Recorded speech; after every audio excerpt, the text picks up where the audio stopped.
Birima ñu ngi lay nuyu. maa ngi lay fay. ñu gis ni démb ñu ngi jógee un peu ci anniversaire Léopold Sédar Senghor est-ce que mën nga ñëwaat tuuti ci jaar-jaaram. waaw xam nga jaar-jaaru Senghor man li ma ci fekkee bariwul bi Senghor di bàyyi réew mi boobu ci fukki at laa toll wala moins donc Senghor maa ngi xam li ma xam ci Senghor maa ngi ko xamee ci réunion Abdou Diouf ñun jeune parti socialiste Abdou Diouf lañ gën a xam Abdou Diouf moo ñu nàmpatal ci Senghor moo ñu yar ci Senghor moo ñu wan lan mooy Senghor donc li ñu xam ci Senghor yëpp ci Abdou Diouf lañ ko xamee képp kuy wax fi tey ci réew mi yaakaar naa yaa ngi xamee Abdou Diouf yaa ngi xamee Tanor kii yaa ngi xamee Senghor ci Abdou Diouf ba mu des mag ñi bien sûr mais jeunes yëpp yu judd dans les années 60 bu ñu xamee Senghor dëgg réew bi njëkk Abdou Diouf parti socialiste mu jiite réew mi pendant 20 ans ci lay xam kan may Léopold Sédar Senghor. mais Senghor ñu xamee woon ko surtout mu nekk un démocrate par rapport ak idéologie bi mu amoon ak léegi ñu gis peut-être ak tiraillement yi am au sein du parti socialiste. non attends bi fi Senghor nekk la tiraillement yi ëppoon bi Senghor nekkee ci réew mi la tiraillement ëppoon bi fi Abdou Diouf nekkee la tiraillement ëppoon léegi la tiraillement wàññeeku fi Tanor nekkee. mais est-ce que xëccoo boobu amoon na. mais xëccoo bu fe dañ daan taal ay kër di lakk ay dëkk ay ñaar ñu bokk ndey waaye du tudd di reyante rey nit rey nañ nit ci parti socialiste ndax tendance taal nañ ay kër ci parti socialiste. ñi wax loolu dañoo xamul li parti socialiste xam nga lu yàq parti socialiste dafa bari xale yoo xam ne bi PS daanoo en 2000 genre Barthélémy Dias yi amuñu fu ñu jëm seen kër amoon na parti mais grâce à cette parti moo ñëw siiw ku ne xam na ni Barthélémy Dias bu yemoon ci parti Jean-Paul Dias kenn du ko xam ci réew mi mu ne naa def fekk benn papa yi jàmbur def ko sama papa mu jël Ousmane Tanor def ko papa en 2000 bokk parti socialiste koo xamul parti socialiste xamul bi ci parti socialiste nekkee ci pouvoir. xamul parti nekk à l'opposition soo ma nee Khalifa Sall xam na parti socialiste soo ma nee Bamba Fall xam na parti mais Barthélémy Dias xamul parti socialiste donc ñu nekkoon nañu parti socialiste ci bi nekkee pouvoir nekk ñun à l'opposition xam nañ lan mooy parti socialiste donc idéologie Senghor tey la gën a wàññi tey la gën a baax ndax rayatuñu nit taalatuñu kër jàmbur rayanteetu bu daan jaay carte force de l'ordre moo daan ñëw taxaw PS ci violence. man la mais parti bu ñu waxee dëgg bokk na à part le PDS bokk na ci parti gën a violent parce que mouvement de masse mu mel noonu donc amul dara lu bees lu am tey parti socialiste loo xam ne amu fi woon amul. ok parce que ñu gis ni en quelque sorte par rapport ak idéologie bi démb Ousmane Tanor Dieng ñëwaat na ci pour Khalifa Sall yi ñëwaat nañ ci par rapport ak idéologie Senghor si seen gis-gis instant bu idéologie bi dafa commencé naax saay. mais loolu lay wax dama la. bu fekkee ni lii am moom loolu def référence man fekk naa jaay carte yoo xam ni taal nañ ci ay kër rey nañ Demba Diop à Mbour ay famille tàqalikoo nañ ay famille religieuse tàqalikoo nañ fii parti socialiste violence bi amoon jamonoy Senghor am ko jamonoy Abdou Diouf amatu ko tey dafa wàññeeku bu dee foofu par rapport foofu ngeen di wax gisuma ci lu bees lu fi am. ok aujourd'hui on parle pas de violence mais par rapport ak surtout xëccoo bi am entre Tanor ak peut-être Khalifa Sall li mu bëgg jël place su Tanor en même temps aussi pour 2019 au moins ñu am benn. non xam nga man dama xaw a réer ci discussion Khalifa Sall j'avoue que dama ci réer parce que man li may fekke li ma doon fekkee ba bésub tey ak li journal Sénégal di wax du benn musuma fekke Khalifa Sall ne. Ousmane Tanor Dieng du sama secrétaire général musuma ko fekke musuma dégg mu wax ko musuma fekke ci biir parti socialiste Khalifa Sall ne dama bëgg a nekk candidat musuma fekke ci parti socialiste werante ànd Ousmane Tanor Dieng ak Khalifa Sall musuma ko fekke maintenant journaliste yi xaj na ak ñi wër Khalifa Sall peut-être mën na ko sant je ne sais pas dégg naa ñuy wax loolu mais dama bëgg nga laaj leen question kan moo mos a fekkee Khalifa Sall taxaw biir maison du parti ne Ousmane Tanor Dieng du sama secrétaire général. mais législative il a présenté sa liste Khalifa Sall par rapport mais kii ñu bëri si parti socialiste nanguwuñu woon loolu. waaw loolu divergence la woon xam nga loolu boo waxee loolu mën naa ci d'accord mais loolu c'est pas la personne de Tanor ça c'est le parti socialiste moo jël décision via son bureau politique ne fii lañ jëm Khalifa Sall dem wuti feneen fu mu jëm bi ñu demee élection résultat wax leen ko yéen journaliste yi benn camp boobu contrôle PS benn député la ñu ñoom 16 députés tey Sénégal à part la paire ñu ëpp ay député ci réew mi kon loolu wane na ni idéologie bi Tanor Dieng teg mu ëpp intérêt ci parti socialiste bi Khalifa Sall noonu ñu dugal dem bàyyi Macky Sall bi ngeen àndandoo gañandoo dem ànd ak Idrissa Seck bi nga xam ne amul soo ànd ci dara amul sens. Deuxièmement ànd bi ñu koy def Ousmane Tanor Dieng dafa bind lettre coordination yi Sénégal yépp neen dafa bëgg ngeen wax da ngeen a bëgg ma ànd ak Macky Sall wala bëgg leen ma ànd ak Benno Bokk Yaakaar par exemple dina ko yaakaar wala bu fekkee bëgg leen ànd ak Benno Bokk Yaakaar wax leen kenn ngeen bëgg ñu àndal mais 90% voire 95% yi ne ko àndal ak Benno Bokk Yaakaar ba ñu génnee résultat yi publié ko déggoo benn coordination Sénégal bu ko contesté amul benn bu ko contesté maintenant li xew ci réew mi lenn la am na ay journalistes yoo xam ni dañuy liggéeyal Khalifa Sall ñooy créer idéologie bu bees ñooy créer situation bu bees loolu engagé lu journalistes yi koy wax mais militant parti socialiste yi mënu leen a fexe ba journaliste di jël décision à la place des militants du parti socialiste.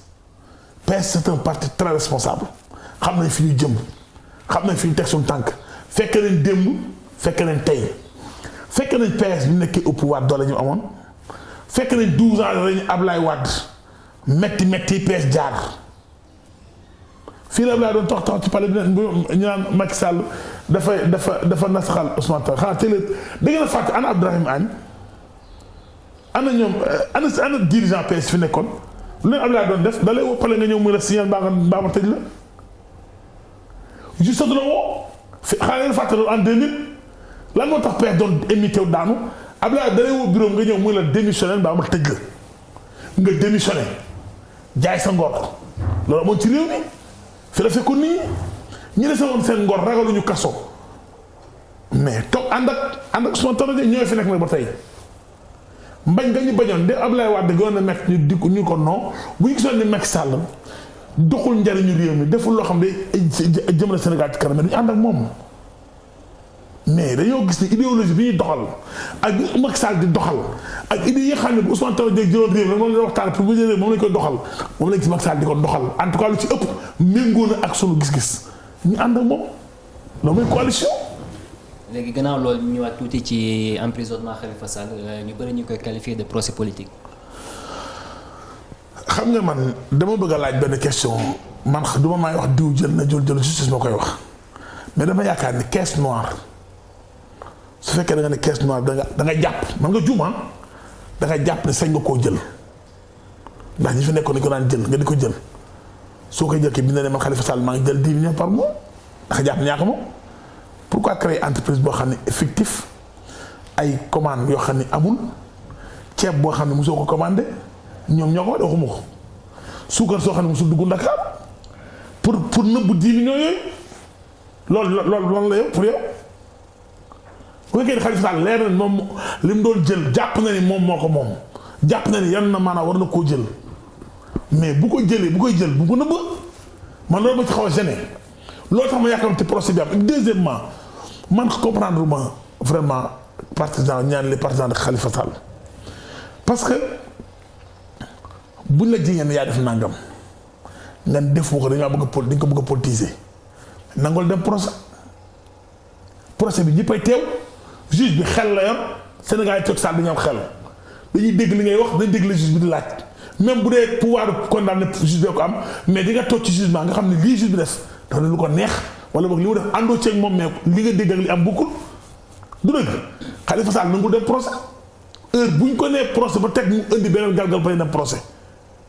ñu alimenté télé yi ak rajo yi pourquoi yéen journalistes ngeen nangu loolu dama yaakaar ne bu fekkee ñu ay jeunes lañu ñu bëgg a yóbbu Sénégal def un Sénégal émergent développer suñu pays dañu war a xeex impunité ci bépp boor nag booru APR booru PS booru PDS booru yëpp lañ ko war a xool lañ ko war a seet mais bu ñu demee ba bëgg a nëbb impunité kenn du ko xoolati kuñ jàpp nga ni protocole ko donc opposition rek lañ am droit jàpp lañ am droit non dañoo jàpp opposition jàpp ñu nekk au pouvoir jàpp ni fi nekkoon démb képp koo xam dañu la jiiñ loo xam ne moomuloo ko dañoo déglu devant la justice. maintenant am na ñuy jàpp procédure dina continuer mais ki ñu jàpp na répondre bu fekkee ni moo def li yoon wax tegu ci kawam bu fekkee ni deful ñu bàyyi doomu jàmbur mu ñibbi këram. je pense mais par rapport ak impunité boobu sax ñu ñëwaat ci tuuti ñu gis ni par rapport ak même législative yi bi Khalifa nekkee député foofu au début autorité yi dañ doon bañ immunité parlementaire bi mais ñu dem ba ci biir encore ñu ñëw bëgg andi immunité parlementaire ne foog ñu lever ko pour mun ko juger. waaw man na du ma juriste xam nga man vraiment am na domaine technique du ma parce que man Khalifa Sall du sama noonu du sama adversaire bokkutuñ nag idéologie. man jàppatuma ni Khalifa Sall PS la bokk maa ngi génne par Khalifa Sall par socialiste bi PS jëmee fi droite mu jëm gauche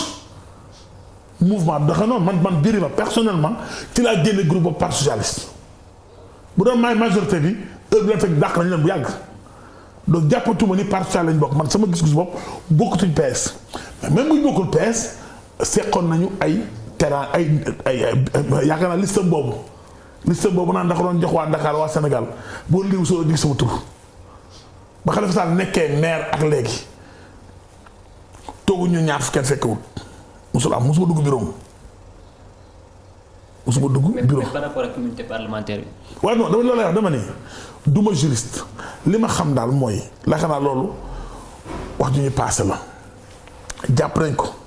nit ñi def si kenn waru koo jàpp levé nañ immunité parlementaire man su ma doon Khalifa Sall may demande ñu lever seen immunité parlementaire bu dee idéologie doon doxal bu ñu ko defee maire Dakar mu def déclaration patrimoine sans kenn laaj ko bu dee idéologie lu gëmul la moom war a njëkk a demandé nañ ma bàyyi ci kaso bi te demandé te lever seen immunité parlementaire pourtant Barthélémy Dias l'a fait demande nekk tribunal assemblée pour ñu lever immunité parlementaire pourquoi Khalifa Sall mu ko demandé débat bi nekkul foofu léegi tey passé nañ loolu Khalifa Sall mu ngi jëm procès ala kulli xaalis nañ ko atte maintenant bu fekkee li temps bi ñuy perdre di wax noonu nañu feex préparer seen défense bu fekkee defuñu ko ñu prouver Sénégalais yi ne defuñu ko mos nga dégg avocat Khalifa Sall bu taxaw jël parole nee na lii Khalifa Sall ji defuñu ko décortiquer wane wan la jéem la convaincre ci Khalifa Sall deful lii mos nga ko dégg ay itam au lieu ñu convaincre population bi te lii ji Khalifa Sall amut xam nga ñuy wax dañ ko bañ. force politique dañu bañ mu nekk candidat dañu bañ mu nekk nangam dañu bañ mu nekk nangam nan la ñuy bañ Khalifa Sall nekk candidat ku mënul contrôler région PS bi mu bokk les militants du parti de la région de Dakar àndu ñoom moom biir département Dakar bi mu dëkk commune Dakar Plateau ànd la moom nga dem département de Pikine lu fa am nga dem département de Guédiawaye lu fa am nga dem Guédiawaye lu fa am nga dem boo demee Guédiawaye commune de Guédiawaye àllu Guédiawaye ak kii ville de Guédiawaye bi yëpp lan la fa am nga dem ville de Pikine bi yëpp lan la fa am nga dem ville Tëngéej bi yëpp lan la fa am coordination Ousmane Tanor Dieng mi àndal kon mënuñu contrôler région bi ñu nekk benn région bi ñu nekk déggu nga benn département ci réew bu jóg ni ñun département bi yëpp ànd nañ bàyyi nañ PS ñu ànd Khalifa Sall kon lan la Macky Sall tiit ci Khalifa Sall nañ ngay waxu caaxaan yooyu. Récemment aussi ñu ngi gis ñu ngi leen nommé secrétaire général de TSU naka nga dundee loolu en quelque sorte. Kontaan nag dañ ma élire secrétaire général de TSU mooy syndicat yi sàmm liggéeykatu université administration université Sénégal yëpp moo ci ëpp doole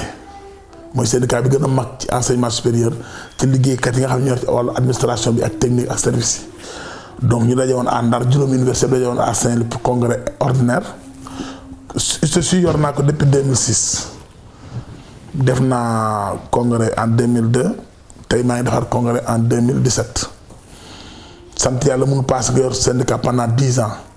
ñu lay fal ñëpp teew section yëpp teew ak seen secrétaire généraux salle bi fees gis ngeen mbooloo mi bari na politiciens yu yuuxoo yoo xam ne mënuñu dajale mbooloo mu toll noonu parti politique yoo xam ne tolluñu noonu. am na ci réew boo génnoon parti politique yi am mbooloo bu toll noonu motuñu est-ce que mën nañ 15 ci dëkk bi bariwul c'est des milliers de personnes ñoo fa ay milliers ay junni ñoo fa nekkoon ñëpp jóg taxaw ba teewu dara kam fal ma loolu kontaan laa ciy def te yaakaar naa boo sañ def ko mooy tey dama wax lenn université de 2000 à nos jours amul benn dërëm bu dugg salaire du travailleur yi te man bokkuma ci ko négocier te lañ doon fayu 2000 ak la ñuy fayu tey multiplié na par 3 am na ñoo xam ne multiplié par 6 te amul benn accord y compris les directeurs des centres des œuvres li ñuy fayee ko ba bésu tey du ma ne maa ko négocier ba sama loxo ci biir kon bilan bi yaakaar naa ne baax na moo tax nit ñi falaat ñu donc maa ngi gërëm université yi Sénégal yëpp STSU di gërëm waa Ndar yi organisé woon ak di gërëm secrétaire général de section yi nga xam ni ñoo ma renouveler seen confiance ak seen base di wax ni xawoon na metti ndax xam nga bilan dafa metti boo jiitee 5 ans war a waxtaan nit ñi am na waxtaan am na nangam mais yàlla suturaal nañu ba congrès boo xam ni lebuñu kenn ñaanewuñu kenn demandé ñu aide kenn dañu ñafe ba def suñu compte kii boobu donc. kon mën nañu am ay xaarandi par rapport ak sa nomination. mais même mardi am na négociation le gouvernement Sénégal mardi à 8h la ñu war a rencontrer le gouvernement du Sénégal pour négociation boo xam ne bu jàllee salaire dina yokkaat. mais en tant que syndicaliste aussi lan nga xalaat un peu par rapport ak enseignants yi grève temps yi di réclamer seen dû par rapport ak bac bi. non liy dëgg tey dëgg mooy Macky Sall dafa doon négocier ak centrale syndicale yi en tout cas dialogue bi war a am entre syndicalistes yi centrale syndicale yi ak le président de la République loolu amul loolu indi rëq-rëq yu bari li ñu def bari na mais dialogue bi moo des Macky Sall dafa ubbil buntam yi les centrales syndicales ñu koy gis di waxtaan ak moom di ko wax jàmbatu liggéeykat yi loolu laa gëm parce que dialogue social dafa war a permanent dafa war a am bis bu nekk te syndicalistes yi gu ñu toll amatuñu interlocuteur amatuñu waxal il faut gouvernement bi ubbi seen bunt yi waxtaan ak syndicalistes yi régler problème mu liggéeykat yi bañ a signé ay protocole d'accord yoo xam ne naruñu koo def lu ñu warul def buñ ko signé ak liggéeykat yi loolu laa gëm. Je pense que loolu vraiment maa ngi ñaan le président de la République mu ubbi ay buntam waxtaan ak centrale syndicale yi en tout cas bu ko deful jàpp naa ne fii ak élection yi réew mi lay yëngatu bu méttee métti parce que la CNTS déjà mi ngi préparé benn marche nationale bu ñu war a à Dakar du lu gën ci réew mi du lu gën ci gouvernement bi te le secrétaire général moo di gën avant mu koy def waxtaan nag ku nekk mais amul solution bu booree lu problème liggéeykat yi dañuy génn ci mbedd mi maa koy jiite ku ne xam ne Macky Sall la àndal suma xarit la. Macky Sall c'est mon ami suma xarit benn bakkan la suma xarit la suma mag la mais nag bu dee desul liggéeyu syndicat yi non man syndicaliste la dafa la fekk mu ne syndicaliste daf may bàyyi mu ne syndicaliste donc bu deelul problème liggéey day daal ci ko loolu pour sax certains minutes à 14h na waxtaan ak gouvernement bi le premier ministre rôle am mooy sax balaa président sax moom na recevoir les centrales syndicales xam ci lu ñu nekk plateforme revendicative yi ñu joxe ay 1er mai amul suivi depuis presque 3 ans 4 ans ñu koy déposé mais nee lay nekk Sénégal pourquoi mënu continuer nekk dox loolu laa doon wax ci affaire œuvre sociale bi beneen bi nga may ma ci wax affaire Khalifa Sall li ma bëgg a wax mooy Khalifa Sall li ko dal lépp xam lu ko indi topp xale yi amul expérience politique mag doo topp ay xale ñu lay jiital ci erreur idéologie Senghor ñoom dégg tax ñu wax Abdou Diouf mais Khalifa Sall doit tout à Abdou Diouf pas à Senghor li mu am lépp Abdou Diouf ko jox tout Abdou Diouf ko jox Khalifa Sall ne doit rien à Senghor il doit tout à Abdou Diouf c'est Abdou Diouf qui a créé Khalifa Sall devant nous dem nañ ba congrès boo xam ne Khalifa Sall 3 mois ko desoon pour mu âgé pour mu dootu nekk responsable mu dootu nekk responsable des jeunes ñoom jegaan seen mi tey nekk URD song ko nar ko daaneel Abdou Diouf jàpp ci ñu fala Khalifa Sall ko am 3 mois ma des pour nga âgé Abdou Diouf a tout fait pour Khalifa Sall lan moo tax ay Khalifa Sall dañu ko Abdou Diouf kon tudd Abdou Diouf avant ngay gërëm Senghor ngërëm ko teral nañuy gërëm Abdou Diouf waaye moo gën bu ñu Khalifa Sall tey c'est Abdou Diouf bu ñu xasatee Ousmane Tanor Dieng ba pare nañu laaj Khalifa Sall réunion bi woon kër Ousmane Tanor Dieng lan moo ko def maire de Dakar ak lan la ci Ousmane Tanor Dieng def pour mu nekk maire de Dakar buñ di fàtte loolu bu réeru am ku ne di wax lu nekk wor baaxul muy man muy Khalifa muy keneen ku wor bala ngaa dee di nga ko gis nañu bàyyi li ñuy wax ci biir néeg yi ak li gént bi doon benn nit mënoo tëb bëgg a gërëm man du ma gërëm Senghor li ma gërëm Senghor mooy def na fi indépendance bu apaisé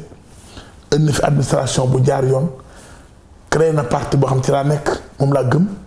donc fu ma jaar gërëm ko mais aussi bala maa gërëm ok dinaa gërëm ki dox sama diggante Senghor muy Abdou Diouf moo ñu nàmpal ci parti bi Abdou Diouf nekkee ci parti bi bu fi defoon lu bon wala mu def lu ñaaw ñu nekkoon ay xale àll ba duñ ko topp kon du nekk tey parti socialiste yeru na Abdou Diouf bu rafet ak nekk na Abdou Diouf bu rafet moo taxoon ñu gëmoon parti socialiste ba topp Abdou Diouf Khalifa Sall ci la bokk Pape Babacar Mbaye ci la bokk Bamba Fall mi ci la bokk ñoom ñëpp ci lañ bokk pourquoi tey ñu bëgg di tëb Abdou Diouf Abdou Diouf ngi dund kenn mën ko wax loolu xam nga bu ñu nax réew mi parce que Abdou Diouf a ngi dund mën na ko wax loolu mu bëggul na leen Abdou Diouf wax na leen Khalifa Sall wax discussion ak Abdou Diouf deewul na ko wax na Khalifa Sall wax fan la jaar ba nekk maire Dakar na wax li ko Ousmane Tanor Dieng defal